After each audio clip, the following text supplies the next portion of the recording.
Hello everybody, this is advocate Vaibhav Chitlangia from yes academy for CS and law and आज हम आपसे एक बहुत ही इंटरेस्टिंग सा टॉपिक डिस्कस करने के लिए ये वीडियो लेके आए हैं।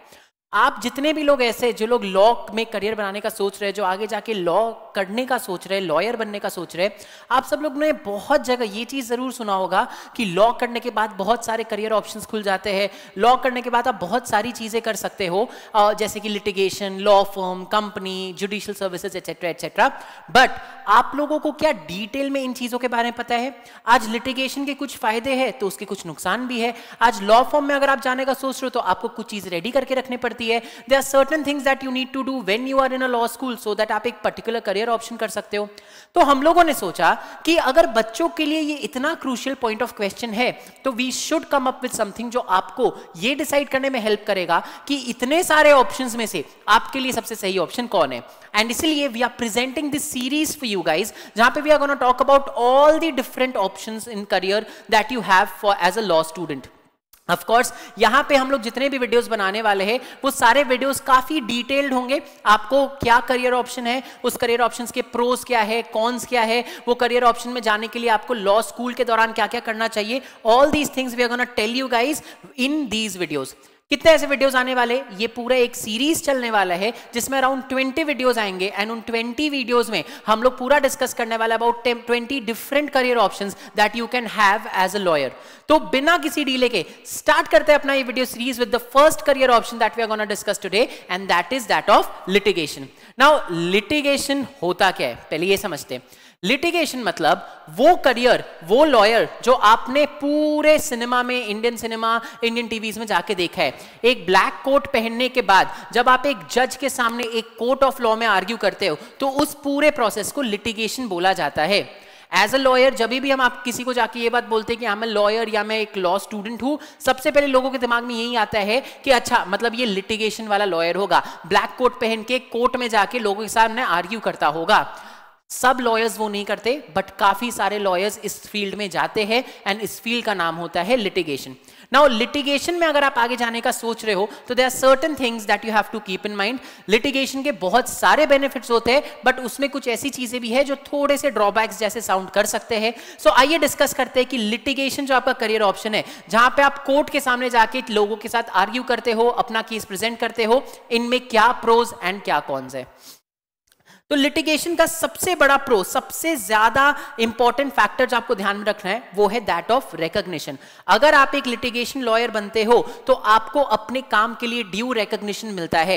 आपके पास कोई लॉयर, कोई क्लाइंट आया, उसने आपको अपना प्रॉब्लम बताया, आपने उसमें रिसर्च किया, मेहनत किया, आर्ग्यूमेंट्स प्रिपेयर किए एंड अगर वो आर्ग्यूमेंट्स और आपकी रिसर्च के बदौलत आप वो केस जीत जाते हो अपने क्लाइंट के लिए तो आपकी बहुत वाहवाही होती है, आपको लोग जानते हैं, वो क्लाइंट बहुत खुश होता है आपसे एंड इसी तरह धीरे धीरे करके आप एक बहुत बड़े लॉयर बन सकते हो।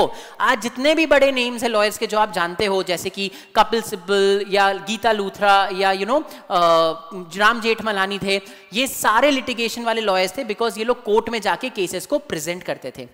दूसरा सबसे बड़ा lawyer is a feeling of satisfaction.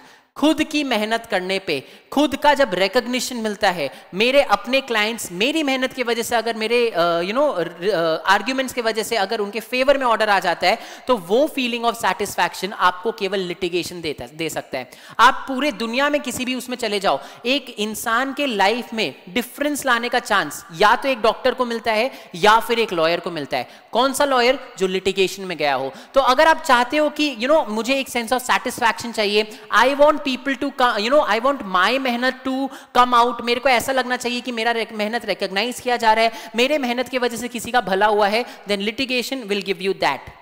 Third सबसे बड़ा फायदा ऑफ लिटिगेशन इज लिटिगेशन में स्काई इज द लिमिट। आप हो सकता है एक बहुत छोटे लॉयर की तरह स्टार्ट करो बट अगर आपने अच्छे से काम किया, अगर आपने अच्छे से मेहनत की तो in no time you will reach the supreme Court of India and वहां पे आप इंपॉर्टेंट इश्यूज को आर्ग्यू कर रहे होंगे।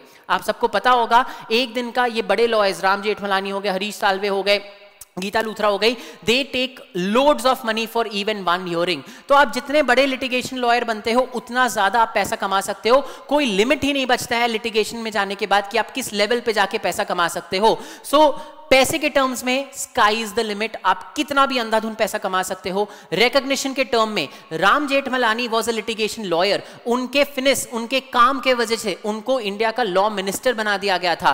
तो रिकॉग्निशन के टर्म्स में भी स्काई इज द लिमिट। आप जब लाइफ आप जब सोशल इश्यूज को लोगे तो आप कितना डिफरेंस क्रिएट कर सकते हो सोसाइटी में, उसमें भी कोई लिमिट नहीं होता है। So if you prove yourself from your मेहनत that you are a good litigating lawyer, then sky is the limit in all aspects. And चौथा सबसे बड़ा फायदा of being a litigation lawyer is आपके पास ये मौका रहता है कि आप सोसाइटी में एक डिफरेंस लेके आओ।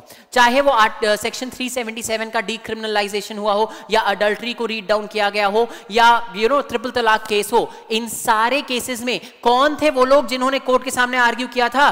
वो तो लिटिगेशन लॉयर्स ही थे ना। तो जहां एक तरफ आप अपने क्लाइंट्स को हेल्प कर रहे होगे, आपके पास एज अ लिटिगेशन लॉयर ये मौका भी मिलता है आपको कि आप सोशल इंपैक्ट क्रिएट कर सको, आप सोसाइटी में एक डिफरेंस क्रिएट कर सको। आज कितने सारे लॉयर्स हैं जो सुप्रीम कोर्ट के सामने सेम सेक्स मैरिज के लिए आर्ग्यू कर रहे हैं। अगर वो सक्सेसफुल हो जाते हैं तो that will create a big difference in the Indian society. तो सोसाइटी लेवल पे जाके अगर आपको कुछ चेंज क्रिएट करना है, अगर आपको इंपैक्ट लाना है, तो आप इंपॉर्टेंट इश्यूज को बहुत आराम से कोर्ट्स के सामने प्रेजेंट कर सकते हो। आपकी मेहनत से सोशल इंपैक्ट आएगा, आपको सेटिस्फैक्शन मिलेगा, एंड ऑफ कोर्स बिकॉज आपका नाम as the advocate on that order रहेगा तो आपको एक बहुत ज्यादा रिकॉग्निशन भी मिलेगा।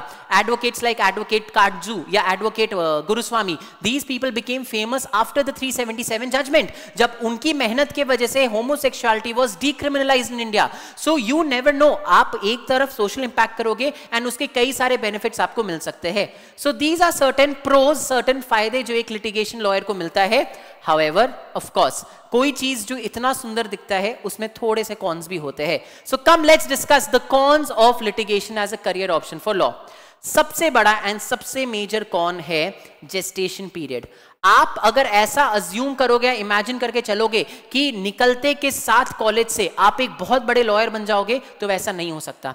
जो चीज आप थ्योरी में पढ़ते हो इन योर लॉ कॉलेज, उसका प्रैक्टिकल एप्लीकेशन बहुत डिफरेंट होता है। एंड इसीलिए एक जनरल रूल की तरह माना जाता है ये कि कॉलेज से निकलने के बाद 3 से 5 साल तक आपको ट्रेनिंग लेना पड़ता है किसी लॉयर के अंदर। एक बहुत लंबा जेस्टेशन पीरियड होता है आफ्टर योर कॉलेज लाइफ, जहां पे आप काम सीख रहे होते हो किसी लॉयर के अंडर।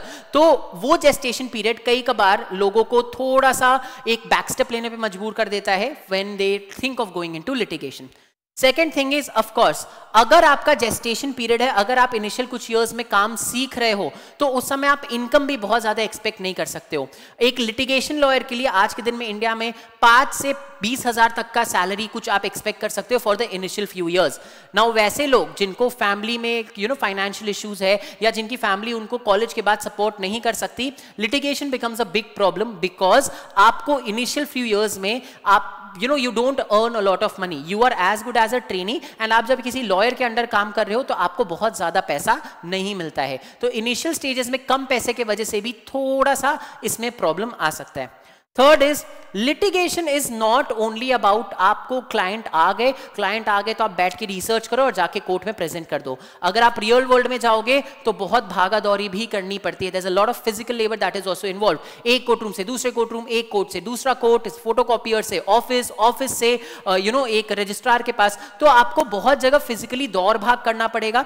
लिटिगेशन में अगर आप जाना चाहते हो और आप ऐसा ज्यूम या मान के चल रहे हो कि आपको एक बहुत एसी वाला ऑफिस में बैठ के दिन भर काम करने का मौका मिलेगा, दैट इज नॉट हैपनिंग। चाहे जितनी गर्मी हो या जितनी सर्दी हो, वो ब्लैक कोट पहन के ही आपको कोर्ट जाना पड़ेगा, उसी में आपको वहां पे दौड़ भाग करना पड़ेगा। सो जिन लोगों को इतना ज्यादा फिजिकल लेबर नहीं पसंद है, litigation is something that you might have to rethink about.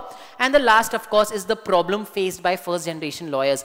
आज वो लोग जिनके फैमिली में ऑलरेडी लॉयर्स प्रेजेंट है, उनको एक बना बनाया बेस मिल जाता है, उनको ऑलरेडी अपने पेरेंट्स का या फैमिली का क्लाइंटल, उनका बना हुआ इंफ्रास्ट्रक्चर, सब चीज मिल जाता है। बट अगर आप एक फर्स्ट जनरेशन लॉयर हो तो आपको थोड़ा सा स्ट्रगल वहां पे भी करना पड़ेगा, बिकॉज अपना नाम क्रिएट करने में, ट्रेनिंग के लिए लॉयर्स खोजने में, ट्रेनिंग के बाद अपना प्रैक्टिस जमाने में, it becomes a little difficult. So for a first generation lawyer, litigation is not a very easy task to do. Of course ये कुछ बहुत इंपॉर्टेंट कॉन्स थे जो लिटिगेशन के आपको पता होने चाहिए ताकि आप एक इन्फॉर्म्ड डिसीजन ले सको. तो there are certain benefits, of course there are certain cons also. Now depending upon your personal choices, your personal situations and conditions, you have to take a call कि लिटिगेशन आपके लिए सही option है कि नहीं है. अगर मान लो आप ऐसा डिसाइड करते हो कि लिटिगेशन आपके लिए सही ऑप्शन है, तो देयर आर सर्टेन टिप्स जो आपको दिमाग में रखना चाहिए जब आप लॉ कॉलेज में हो. मेक श्योर कि लॉ कॉलेज के सेकंड ईयर ऑनवर्ड्स ही आप प्रैक्टिसिंग लॉयर्स के साथ इंटर्न करना शुरू कर दो, क्योंकि आप जितना जल्दी इस पूरे सेक्टर में घुस जाओगे, जितना जल्दी आप पूरे सिस्टम में घुस जाओगे, उतना जल्दी आपको रियलिटी पता चल जाएगा एंड आप मेंटली खुद को प्रिपेयर कर सकोगे. तो you should in fact start interning with practicing lawyers right from your second year of law college. Second, आपको मेंटली खुद को इस चीज के लिए प्रिपेयर करना होगा, specially if you are a first generation lawyer, that college से निकलने के बाद 3 से 5 साल आपको कॉलेज लाइफ ही जीनी है. आपको कॉलेज लाइफ कॉलेज स्टूडेंट की तरह ही खर्चा करना है, आपको प्रॉब्ली उसी तरह स्ट्रगल भी करना है, उन्हीं की तरह रहना है. ऑफ कोर्स अगर आपका फैमिली आपको सपोर्ट कर पा रहा है financially, there is nothing like it. But अगर आपको ऐसा लगता है कि फैमिली सपोर्ट नहीं कर सकता या कॉलेज खत्म होने के बाद आपको फैमिली से पैसा नहीं लेना है, तो you have to be mentally prepared for the fact that college के बाद आपको स्ट्रगल करना पड़ेगा. 3 to 5 years you will have to think of it as an extension of your college, as a training period after your college, and उसी हिसाब से आपको अपनी लाइफ लीड करनी पड़ेगी. ये डिफिकल्ट इसलिए हो जाता है, मतलब it is important to prepare yourself, because अगर आप खुद को प्रिपेयर नहीं करोगे तो आपके कलीग्स जिन्होंने दूसरे करियर ऑप्शंस चुन के रखे हैं वो बहुत ज्यादा पैसा कमा रहे होंगे एंड प्रोबेबली आप नहीं कमा रहे होगे. तो उस टाइम पे it becomes really daunting mentally and therefore आपका मेंटल प्रिपरेशन बहुत ज्यादा जरूरी है. Third, generally subjects like CrPC, CPC, evidence, ये सारे जो कॉर्पोरेट लॉयर्स होते हैं या जो दूसरे फील्ड में जाते हैं उनके लिए इंपॉर्टेंट नहीं होता. But as a litigation lawyer you have to make sure कि आप प्रोसीजरल सब्जेक्ट्स, एविडेंस के सब्जेक्ट, ये जो कोर सब्जेक्ट्स हैं उनको बहुत अच्छे से तैयार करो, बिकॉज इन्हीं टॉपिक्स के ऊपर आप लिटिगेशन करने वाले हो. आप किसी भी फील्ड में चले जाओ, अगर आप लिटिगेटिंग लॉयर हो तो आपको सीआरपीसी, सीपीसी, एविडेंस, ये कोर सब्जेक्ट्स पता होने चाहिए. तो if you have already decided that आप लॉ में लिटिगेशन करने वाले हो आगे जाके, मेक श्योर कि आप इन सब्जेक्ट्स में बहुत ज्यादा फोकस करो. Next, very very very important, कभी भी ये एम मत करना कि डायरेक्टली मुझे सुप्रीम कोर्ट में आर्ग्यू करना है. You should always start your training from the trial court level itself. क्यों? Because trial court level पे, बेस लेवल पे सब चीजें होती है. वहां पे फैक्ट्स पे आर्ग्यूमेंट होता है, वहां पे लॉ पे आर्ग्यूमेंट होता है. चीजें ट्रायल कोर्ट में कैसे चलती है आप जब ये सीखोगे तभी आप आगे जाके हाई कोर्ट या सुप्रीम कोर्ट में एक अच्छे लॉयर बन पाओगे. तो इट्स ऑलवेज ऑलवेज एडवाइजेबल कि even if you want to practise as a lawyer in the supreme court और any of the high courts, you should always start your training with a trial court lawyer at the trial court, so that आप basic tricks of the trade समझ जाओ and then you gradually move up the ladder. And the last thing that you need to keep in mind is college life से ही start making contacts. You need to understand that litigation या law itself is a career जहाँ पे बहुत ज़्यादा personal relations matter करते हैं. So college time से ही contacts बनाना शुरू कर दो, networking start कर दो, get in touch and maintain that touch with you know different people, different lawyers, and that will definitely help you in the long run. So ये कुछ tips थे जो आपको दिमाग में रखना चाहिए if you are planning to start your career as a litigating lawyer. अगर आप कुछ फेमस एग्जांपल्स देखना चाहते हो तो मिस्टर राम जेठमलानी, लेट राम जेठमलानी, ये है एडवोकेट गुरुस्वामी, ये है एडवोकेट कपिल सिब्बल एंड ये of course advocate Geeta Luthra है. तो yes, there are female advocates also जो बहुत आगे गई है, there are male advocates also जो बहुत आगे गई है. It's just about what suits you. So ये थे pros cons of litigation. Litigation क्या होता है, उसके क्या फायदे हैं, क्या नुकसान है, एंड आपको लॉ कॉलेज में क्या क्या चीजें दिमाग में रखना चाहिए अगर आपको लिटिगेशन में आगे जाना है. बट डोंट वरी, अगर आपको लगता है कि litigation does not help you तो हमारा सेकंड ऑप्शन जो अगला वीडियो में आने वाला है उसको ध्यान से देखिएगा. अगले वीडियो में we are gonna talk about law firm में करियर कैसे बनाया जा सकता है. So stay tuned. तब तक के लिए थैंक यू फॉर वॉचिंग.